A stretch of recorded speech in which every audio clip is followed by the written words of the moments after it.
Recuerda que puedes escuchar este audio horas antes de su estreno y sin publicidad suscribiéndote en cesarvidal.tv.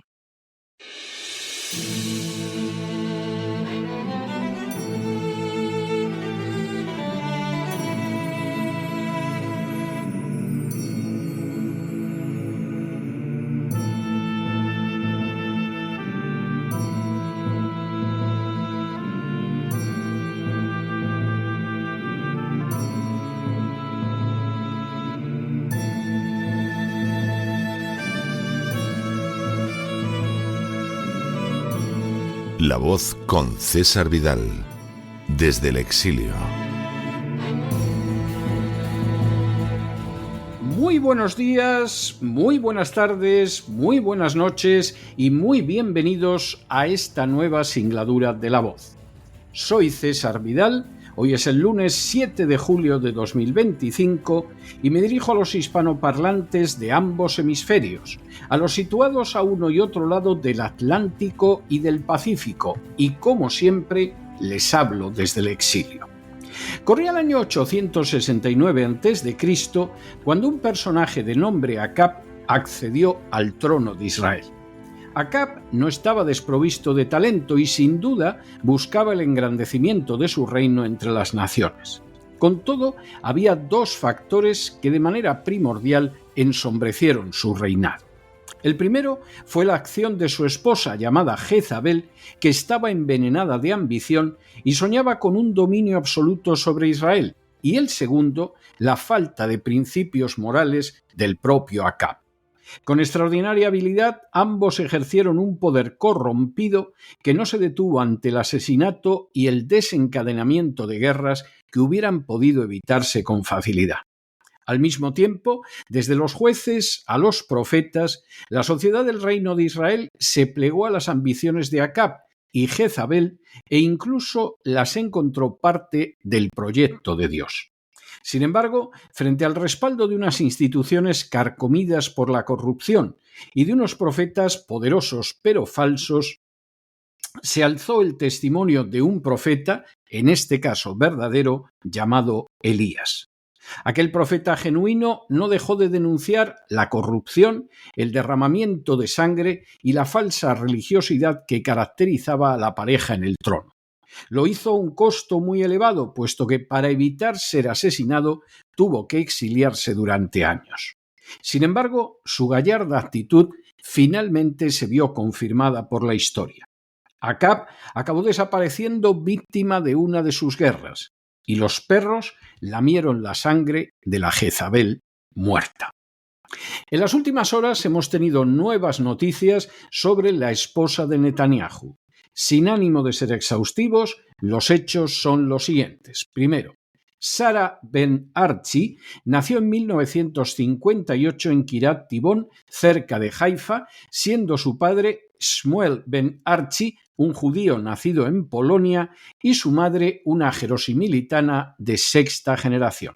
Segundo, durante el servicio militar, Sara fue evaluadora psicotécnica del Departamento de Ciencias del Comportamiento del Directorio de Inteligencia Militar. Tercero, en 1984 completó el bachiller de Psicología en la Universidad de Tel Aviv y en 1996 obtuvo el máster en la Universidad Hebrea de Jerusalén.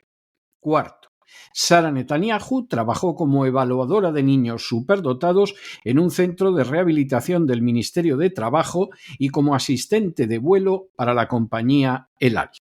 Quinto, en 1987 Sara se divorció de su primer esposo, Doron Neuberger, con quien había contraído matrimonio en 1980, casándose en 1991 con Benjamin Netanyahu, acto que la catapultaría al poder. La pareja tiene dos hijos que se llaman Yair y Abner. Sexto, para multitud de israelíes, Sara Netanyahu es el genio maligno al lado del primer ministro. Así, en el año 2008, Channel 10 informó de que cuando viajó a Londres con su marido durante la guerra que se había iniciado en Líbano en 2006, gastó una elevada suma de dinero gracias a un donante de Londres. Netanyahu se querelló con el canal, pero al tratarse de un viaje no aprobado por el Comité de Ética de Knesset, fue apercibido por el comité. Séptimo. En enero de 2010, el ama de llaves de la familia Netanyahu se querelló contra Sara por retenerle salarios, por las malas condiciones laborales y por abuso verbal. Octavo.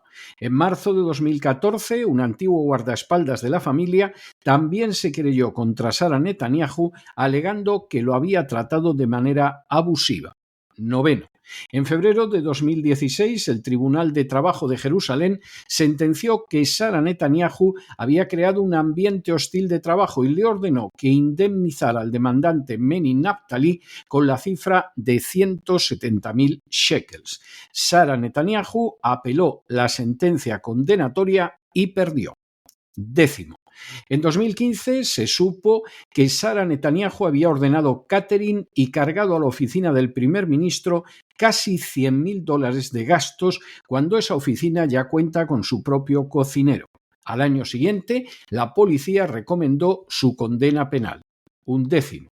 En septiembre de 2017, el fiscal general Avihay Mandelblit anunció que Sara Netanyahu sería acusada de ordenar comidas a cargo del Estado sin autorización. Duodécimo.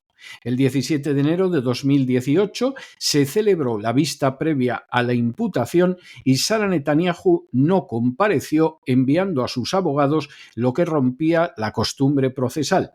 El juicio fue fijado para el 19 de julio, alegando los abogados de Sara Netanyahu que la culpa era de un asistente. 13. El 16 de junio de 2019, Sara Netanyahu llegó a un acuerdo con el juez en virtud del cual fue condenada por malversar fondos estatales, pero se le retiró la acusación de fraude. Tuvo que pagar 55.000 shekels, algo más de $15.000. 14. En 2021, Netanyahu se encontraba acusado en 3 casos de corrupción conocidos como el caso 1000, el caso 2000 y el caso 4000. El caso 4000, el más serio de los 3, acusaba a Netanyahu de abuso de poder cuando había sido primer ministro y ministro de Comunicaciones del año 2014 al año 2017. 15. Netanyahu estaba acusado de utilizar su poder desde el año 2015 para favorecer de manera ilícita y lucrativa los intereses de negocio de Shaul Elovitch, el socio mayoritario de la compañía de telecomunicaciones Besek. 16. A cambio, Elovitch habría proporcionado a la familia Netanyahu una cobertura mediática favorable y la posibilidad de dictar el contenido editorial y la política de la empresa. 17.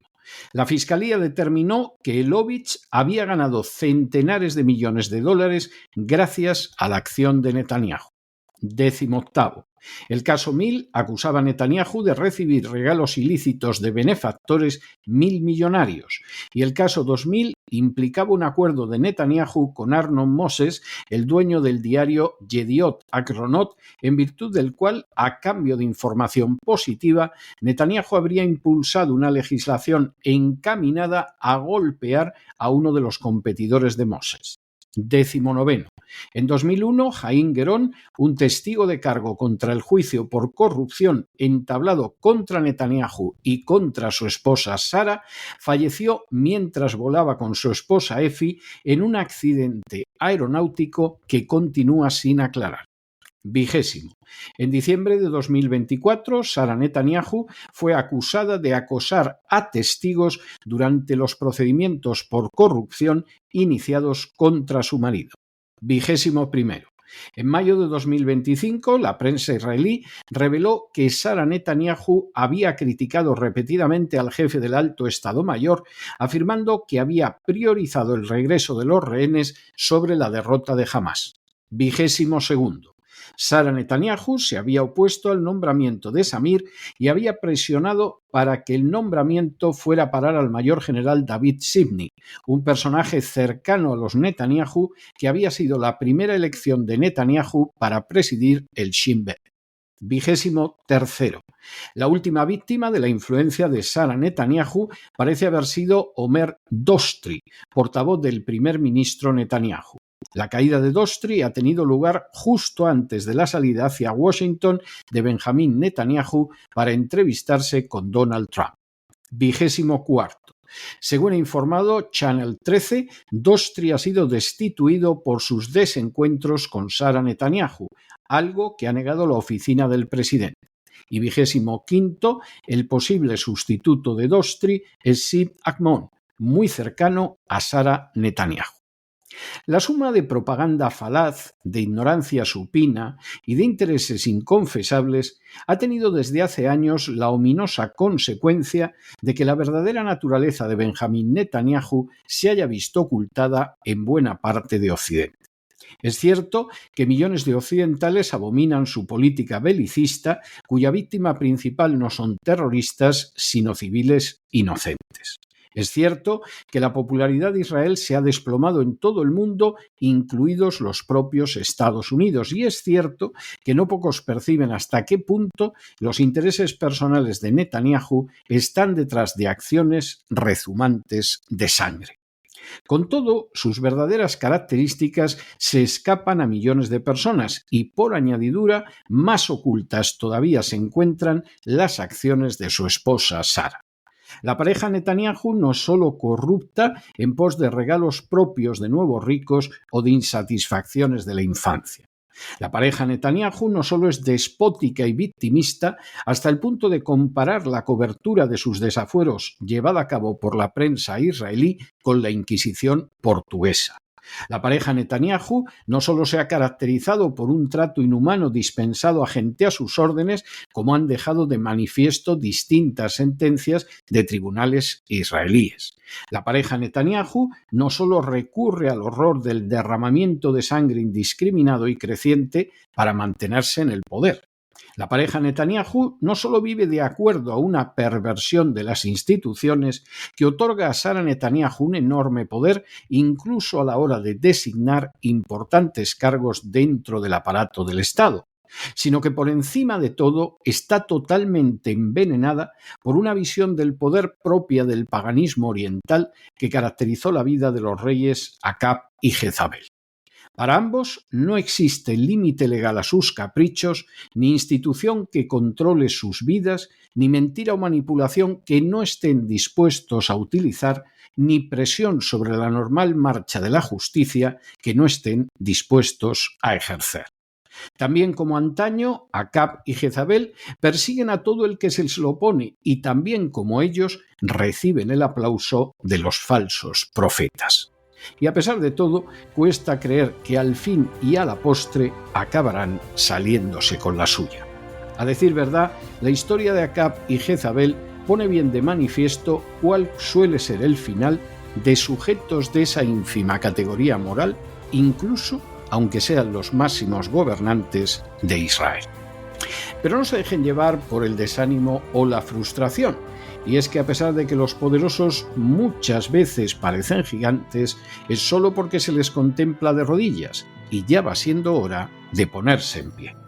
Mientras tanto, en el tiempo que han necesitado ustedes para escuchar este editorial, la deuda pública de España ha aumentado en más de 7 millones de euros, y no se imaginan ustedes cuánto ha ido a parar a esposas y familiares de los políticos.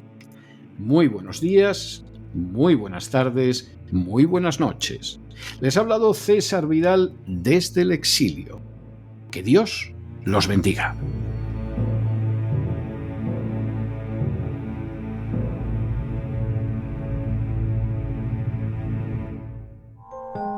Sección patrocinada mediante crowdfunding con el siguiente mensaje: Nuestro Señor Jesucristo, el único Dios verdadero, es misericordioso y nuestro Salvador.